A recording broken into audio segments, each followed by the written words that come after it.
Hey guys, welcome to today's video and welcome on into my beauty stash. I realized that I have not done my June faves and fails, so we're going to combine June and July together. I'll let you know which were my top picks for June and which were my bottom picks, and then of course my top picks for July and least favorite items for July. Also, I have a bit of a different lighting situation. Let me know in the comments what you think. Do you see the colors more vibrantly this way? I've actually turned off some of the lights. So I don't know if this is going to work. On my monitor, it looks okay, but I want to see, or I want you to tell me what it looks like on your end. If it is your first time here on my channel, let me just introduce myself. Hello, my name is Steph. I love trying out new makeup. I am primarily a new makeup review channel, but I do multiple looks with eyeshadow palettes, makeup ranking videos, get ready with me style of videos, all that good stuff.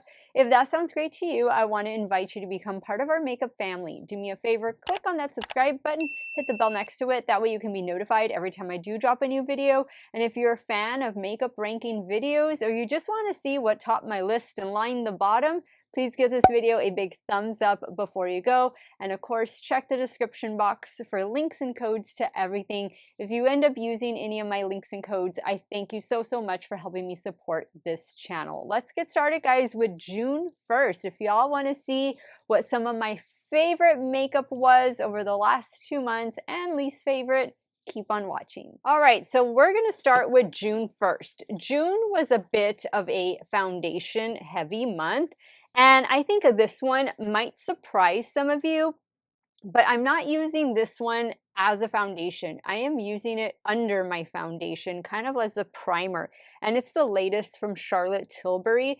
This is her Unreal Skin Sheer Glow Tint.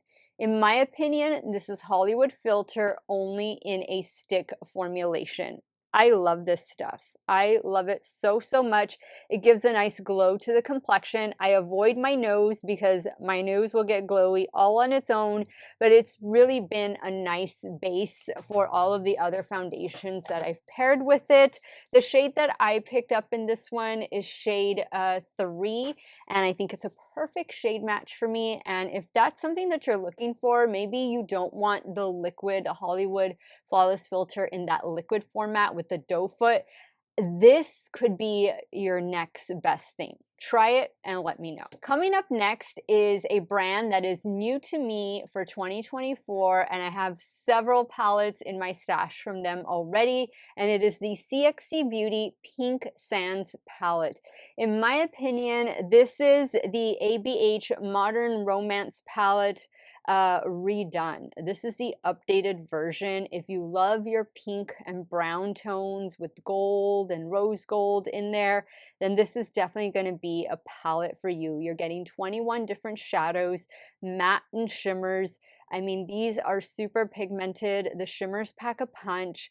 I love this palette, and if this palette is too much for you, they make a smaller 9-pan palette size. I do have an affiliate code with them. I believe it is Steff or Steff10, one or the other, but they're all in the description box, and that will save you 15% off of your order. CXC Beauty goes a step further, and they don't just do 10, they do 15, and we love them for that. They did send this to me in PR, so thank you so much to the CXC Beauty team for thinking of me.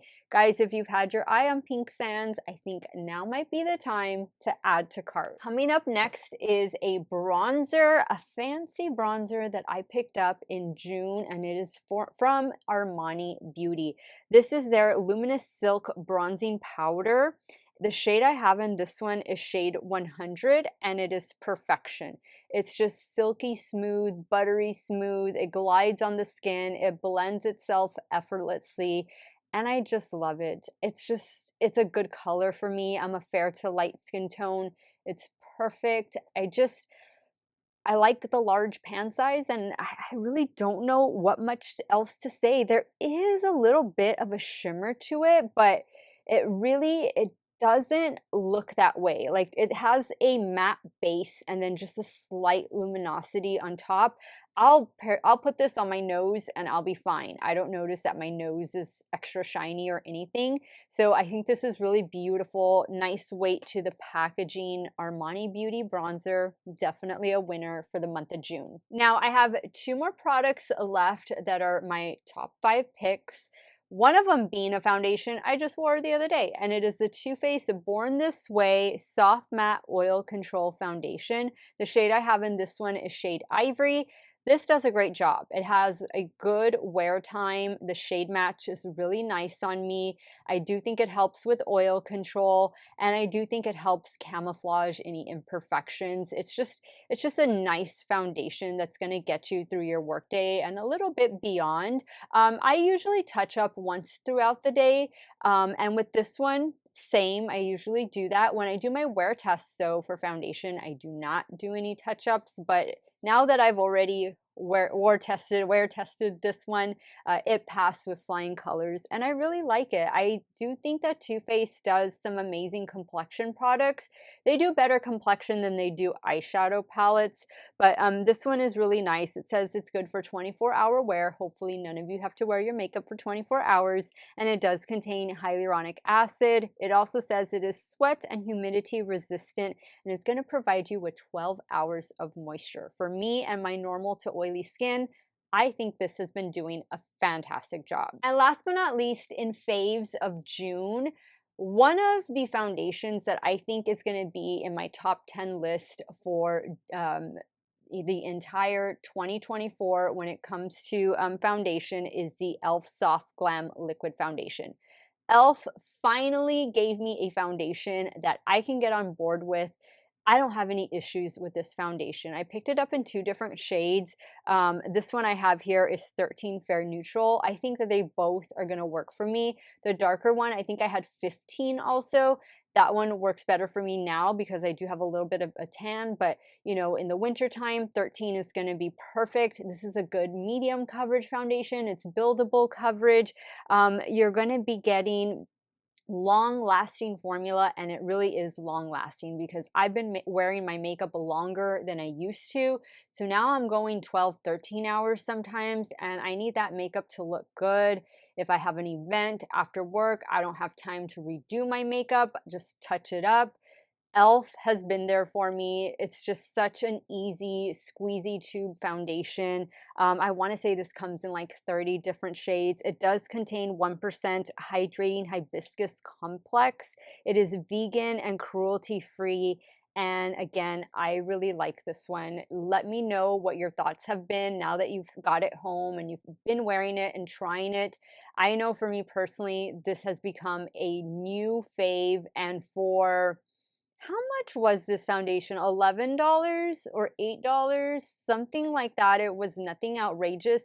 It is well worth the buy. Now, unfortunately, we did have a dud in June, and it was the new mascara from Wet n Wild. And Wet n Wild, I have struggled with Wet n Wild finding that perfect mascara from them. So Defined is not the perfect mascara from them. So I'll keep waiting, I'll keep searching, but this is what the wand looks like. It just doesn't do much for my lashes. It doesn't really curl them or hold the curl. I just don't feel wowed when I use this mascara, so I would pass over it. I actually think their Big Papa mascara is probably the best one that they've come out with.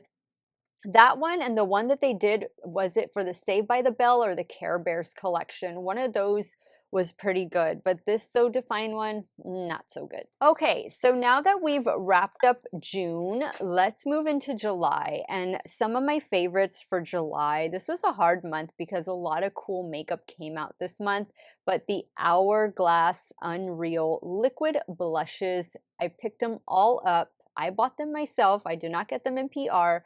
I bought them all and I swatched them all out for you guys. And I think we can all agree they are really pretty blushes, and the wear time on these is fantastic.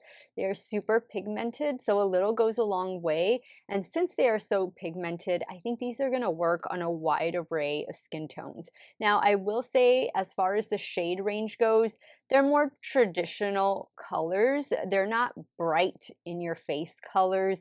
They are more traditional, demure colors. And so if that's what you're looking for, easy, everyday workwear type of a blush, then these Hourglass blushes are going to be your best friend. Another palette that I very recently tried here in my stash, but it's already made such a good first impression, is this one from Tarte, and it is their Reflections palette. This is in honor of their 25-year anniversary. And look at all of these beautiful 28 shadows that you're getting. These are all new shadows. Even though I know some of you say this is something they put out every year, I agree that their color stories are not the most innovative. But for a lot of people, this is what they gravitate towards. They don't need the duochromes, the multichromes. Perhaps they can't even wear that kind of thing to work. It needs to be something a little more toned down. This palette performs really well. The mattes blend out well. The shimmers blend out well. For the shimmers, if you want that added bit of sparkle, I would definitely spray your brush first, and then you'll be able to achieve that. But I used quite a few shades when I did my 2 looks tutorial, and I was very pleased with the performance of this palette.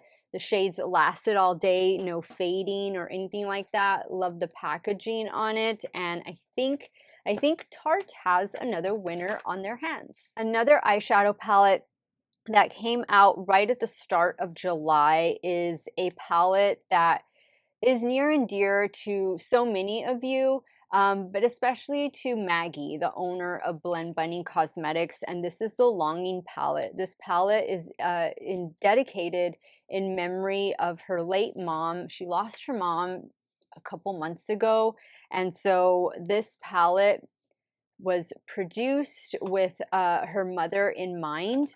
And I think her mom had been sick for a while, so it wasn't something that just, you know, sporadically happened.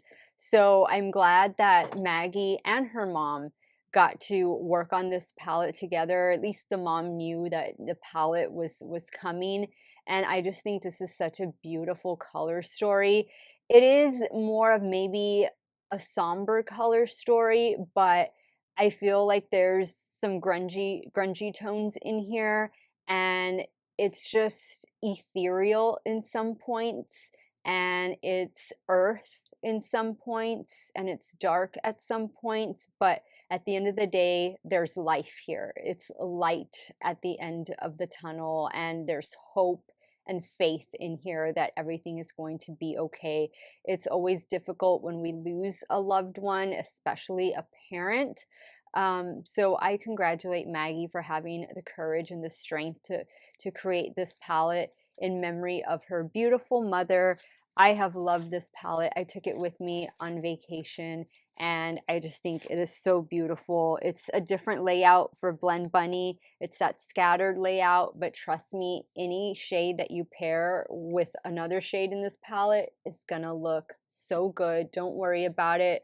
This is just one of those palettes that maybe you buy in memory of a loved one that you have recently lost. So coming up next from Gourmand Girls is their Peach Perfect palette. Cover art was designed by Doodles by the Bunny, aka Angela, over on Instagram. Oh my goodness, how beautiful does this palette look? I love this color story. Christina and Angela did such a beautiful job, as they usually do. I just think that this is totally amazing. Greens and peaches.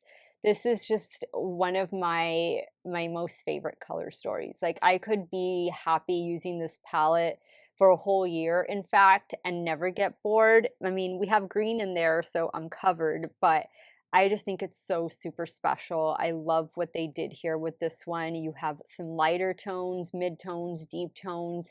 There's just a way to create so many different looks with this palette, and I love it. I do have affiliate codes for both Blend Bunny and for Gourmand Girls. I believe they are both Steff, and they do save you 10% off of your order. And last but not least, one of my faves for the month of July was from Udens Eye and their Soulmane 2 Moon Wish palette. I also took this one with me on vacation, and look at this color story.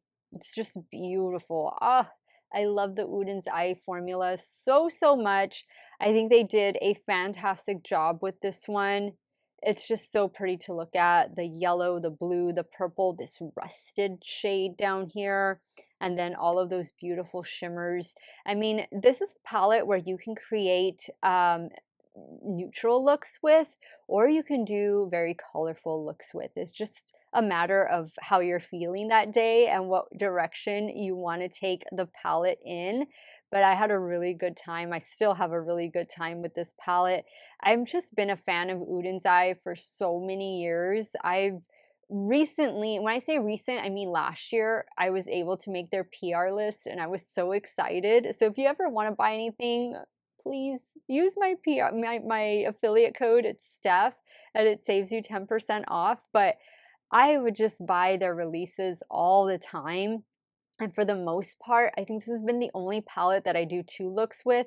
Usually all of the palettes, I do a minimum of 3 looks with each palette. And the only reason I wasn't able to do that with this one is because I was leaving on vacation the day I was filming with it. So, I still need to use it. I'm slacking again on my reels and my YouTube shorts, but uh, it's just been, when I came back from vacation, it's been nonstop. So cut me some slack, guys. This one, though, is beautiful. I think it's still in stock. I'm pretty sure it's a permanent and it's not a limited edition. It is cruelty free as well. And I think it's definitely worth owning if this is a color story that you love. Now, ironically, one of my worst products of July happens to be from the Moon Wish collection, and it's the highlighters that came out in this collection. I love the blushes that came out, but these glittery highlighters, they just didn't do it for me. I didn't like the texture on my cheekbones.